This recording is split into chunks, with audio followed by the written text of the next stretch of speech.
నమస్తే, welcome to Andhraprabha. నేను లక్ష్మి. కేతన్ ఆరోగ్య కేంద్ర ఆయుర్వేద ఆకుపెంచర్ న్యాచురల్ సైన్స్లో నిపుణులైనటువంటి డాక్టర్ దిలీప్ గారు మనతో ఉన్నారు. అయితే ప్రతి ఎపిసోడ్ లాగానే ఈ ఎపిసోడ్లో కూడా కొన్ని ఆరోగ్య సమస్యలకు ఆయుర్వేదంలో ఎలాంటి ట్రీట్మెంట్ ఉందో అడిగి తెలుసుకుందాం. నమస్కారం దిలీప్ గారు. నమస్తే. బాగున్నారా? బాగున్నాను. ఓకే. అయితే ప్రతి ఎపిసోడ్ లాగానే ఈ ఎపిసోడ్లో కూడా కొన్ని ఆరోగ్య సమస్యల గురించి మాకు వివరించండి. అయితే ముందుగా టైఫాయిడ్ అసలు ఎందుకు వస్తుంది? టైఫాయిడ్లో మన ఆయుర్వేదంలో ఎలాంటి ట్రీట్మెంట్ ఉందో ఒకసారి వివరించండి. అయితే చూడండి, ఈ టైఫాయిడ్ ఇవన్నీ అంటే వైరల్ ఫీవర్స్. ఇవన్నీ ఫీవర్ ఒక స్టేజ్ దాటిన తర్వాత టైఫాయిడ్ అనమాట. నార్మల్గా వైరల్ ఫీవర్ ఉన్నప్పుడు ఏమవుతుందంటే కొంతమందికి లంగ్స్ మీద ఎఫెక్ట్ పడుతుంది, కొంతమందికి లివర్ మీద ఎఫెక్ట్ పడుతుంది. అయితే మోస్ట్లీ లంగ్స్ ఇన్ఫెక్షన్ వల్ల ఫస్ట్ కోల్డ్ కాఫ్ స్టార్ట్ అయిన తర్వాత ఫీవర్ వస్తుంది కొంతమంది జనరల్గా. కొంతమందికి డైరెక్ట్గా టెంపరేచర్ స్టార్ట్ అవుతుంది, కోల్డ్ కాఫ్ ఏముండదు, ఫీవర్ మాత్రమే ఉంటుంది. అంటే కంప్లీట్గా లివర్ మీద మాత్రమే ఎఫెక్ట్ పడ్డట్టు అది.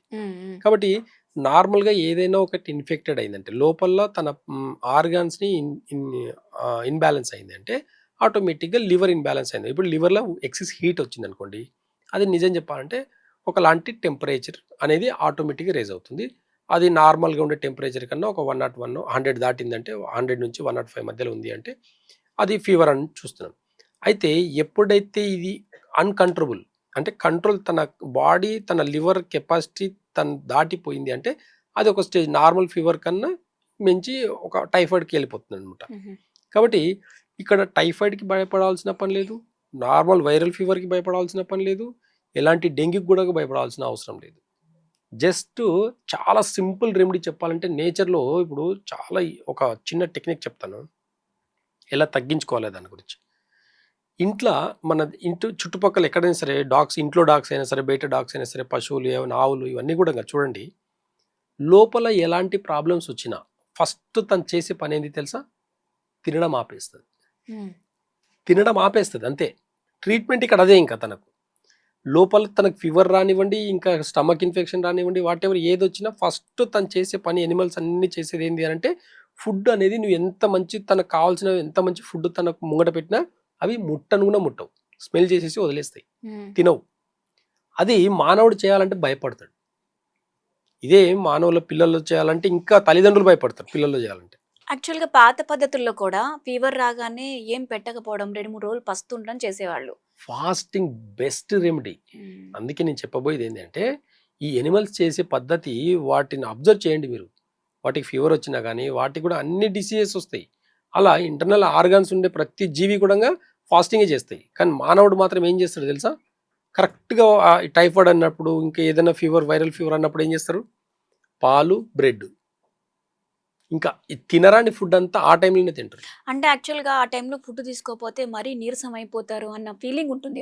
నీరసం అనేది ఇప్పుడు మన లివర్ యొక్క పనితనం ఏంది అంటే ఒక మనిషి 48 రోజుల వరకు కూడా తినకుండా ఉండగలిగే కెపాసిటీ ఉంటుంది. 48 days వరకు కూడా తినకుండా ఉండగలుగుతాడు. బాగా గుర్తుపెట్టుకోండి. తింటేనే బతుకుతాం అనేది ఏం లేదు. మన లివర్ కెపాసిటీ ఏంటి అంటే ఫ్యాట్ని డిపాజిట్ చేసుకుంటుంది. నువ్వు ఒక టైంకి తినకపోయినా సరే తనంత తాను తన బాడీలో ఉన్న ఫ్యాట్ని ఫుడ్గా కన్వర్ట్ చేసుకొని బాడీకి ఎనర్జీని ఇస్తుంది.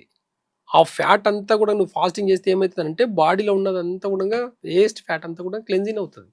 అందుకే ప్రతి వారానికి ఒకసారి కానీ లేదు అంటే ప్రతి ఏకాదశికి అంటే 14 రోజులకు ఒకసారి అయినా సరే ఫాస్టింగ్ చేయాలనేది నేచర్ చెప్తుంది. కానీ వీళ్ళు వారం ఫాస్టింగ్ ఉంటారు. ఫాస్టింగ్ అని చెప్పేసి నేను రీసెంట్గా నిన్ననే చూసాను, నేను ప్రతి మంగళవారం ఫాస్టింగ్ చేస్తారంట. ఎలాంటి ఫాస్టింగ్ అని అంటే రైస్ మాత్రం తినరంట. నాకు అయితే అసలు పెద్ద కామెడీ అనిపించింది అది. కాబట్టి ఇలాంటిది ఫాస్టింగ్ అంటే ఏంటంటే కంప్లీట్గా ఏమి మింగకూడదు, వాటర్ కూడా తాగకూడదు. ఇక్కడ బాగా గుర్తుపెట్టుకోండి, వాటర్ కూడా తాగకూడదు. 12 గంటలు ఫాస్టింగ్. డే అంతా ఎంతసేపు ఉందో అంతసేపు అసలు ముట్టకూడదు. ఎగ్జాంపుల్ ఇప్పుడు ముస్లిమ్స్ చూడండి, కరెక్ట్గా రంజాన్ టైంలో ఫాస్టింగ్ ఎప్పుడు చేస్తారు? సూర్యోదయం నుంచి సూర్యాస్తమయం వరకు కంప్లీట్ ఫాస్టింగ్ చేస్తారు. అది అంటారు ఫాస్టింగ్ అంటే. వాళ్ళు సంవత్సరానికి ఒకసారి చేసినా అంత హెవీ డైట్ తింటే కూడా వాళ్ళకి ఈజీగా డైజెషన్ అవుతుంది. సంవత్సరానికి మనం ఏకాదశికి ఒక రోజు చేస్తే సరిపోయే సిస్టమ్ని వాళ్ళు ఒక 1 month కంప్లీట్గా 1 month చేస్తారనమాట. చేయడం వల్ల మెటబాలిజం సిస్టమ్ అనేది చాలా ఇంప్రూవ్ అవుతుంది. అప్పుడు చిన్న పిల్లలతో చేస్తారు, చిన్న పిల్లలు కూడా చేస్తారు ఆ టైంలో. కానీ అలాంటి మైండ్ సెట్ ఇక్కడ కావాల్సింది. అయ్యో తినకపోతే నీరసం వస్తుందంట, తినకపోతే ఇంకా ఇంకా ఇంకా ఇంకెక్కువ అవుతుందంట, అలాంటిది ఏమి ఉండదు. నేచర్ చాలా క్లియర్గా చెప్తుందండి. టైఫాయిడ్ ఫీవర్లో జస్ట్ 48 అవర్స్ ఫాస్టింగ్ ఉంటే టెంపరేచర్ ఆటోమేటిక్గా డ్రాప్ అయిపోతుంది. కాబట్టి భయపడాల్సిన పని లేదు. మనం ప్రేమ అనేది నేచర్తో ప్రేమ ఎప్పుడు ఎలా ఉంటుందంటే చాలా అద్భుతం అండి, గుర్తుపెట్టుకోండి. ఏమి అవ్వదని నమ్మాలండి మనం. అంతే పని. అయ్యో తినకపోతే ఏమవుతుంది బాబుకి, తినకపోతే ఏమవుతుంది పిల్లలకు, పిల్లలు తినకపోతే ఎలా, ఇలాంటి గారాబాలు చేసి ఏం చేశారంటే వాళ్ళ ఇమ్యూనిటీ పవర్ని కూడా, వాళ్ళ మెంటల్ స్టేటస్ని కూడా తగ్గిస్తున్నారు అనమాట. వాళ్ళ ఆలోచన, వాళ్ళ వీల్ పవర్ని కూడా తగ్గిస్తున్నారు. పేరెంట్సే చేసేదంతా ఇది. కాబట్టి అవేర్నెస్తో చేయండి. ఫాస్టింగ్ చేస్తే ఏమవుతావు, 24 గంటలు ఫాస్టింగ్ చేస్తే ప్రాణాలు పోతాయి, ఏం కాదు. వైరల్ ఫీవర్స్ అన్నీ కూడా పోతాయి, టైఫాయిడ్ పోతుంది, మలేరియా పోతుంది, డెంగ్యూ ఫీవర్ కూడా తగ్గిపోతుంది.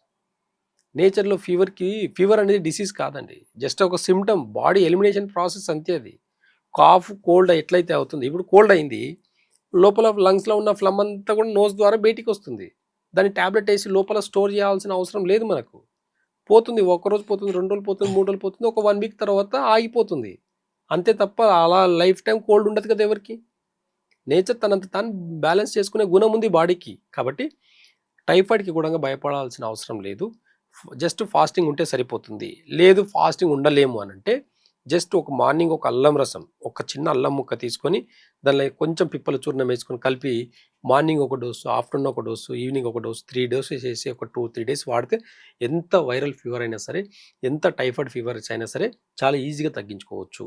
కాబట్టి కొంచెం అల్లం రసం, ఒక 1/2 టీ స్పూన్ పిప్పల చూర్ణం, ఈ 2 కలిపి తీసుకుంటే ద బెస్ట్ రెమెడీ అని చెప్పేసి ఆయుర్వేద చెప్తుంది. ఒకవేళ అది ఫీవర్ అనేది, టైఫాయిడ్ అనేది చాలా రోజుల నుంచి తగ్గట్లేదు. మీరు చెప్తుంది ఓకే. వచ్చిన ఒక 10 రోజుల వరకో, 20 రోజుల వరకో ఈ డైట్ పాటిస్తారు. ఒకవేళ అప్పుడు కూడా తగ్గలేదనుకోండి, అప్పుడు ఆయుర్వేదంలో ఎలాంటి మెడిసిన్స్ ఉంటాయండి? అదే అండి, ఇప్పుడు పిప్పల చూర్ణము ప్లస్ ఈ అల్లం రసం అనమాట. ఈ 2 కలిపి తీసుకుంటే ఎంత వైరల్ ఫీవర్ అయినా సరే, ఎంత టైఫాయిడ్ అయినా సరే ఖచ్చితంగా తగ్గిపోతుంది. అంటే అది ముదిరిన ఫీవర్ అయినా సరే ఎంత ముదిరినా సరే తగ్గిపోతుంది. ఇంకా ఆరోగ్యవర్ధిని అని చెప్పేసి ఒక టాబ్లెట్స్ ఉంటాయి, ఆనంద భైరవి అని చెప్పేసి ఉంటాయి. ఇలాంటి కొన్ని రెమెడీస్ ఏంటంటే ఎలాంటి విష జ్వరాలైనా సరే తగ్గిపోతాయి.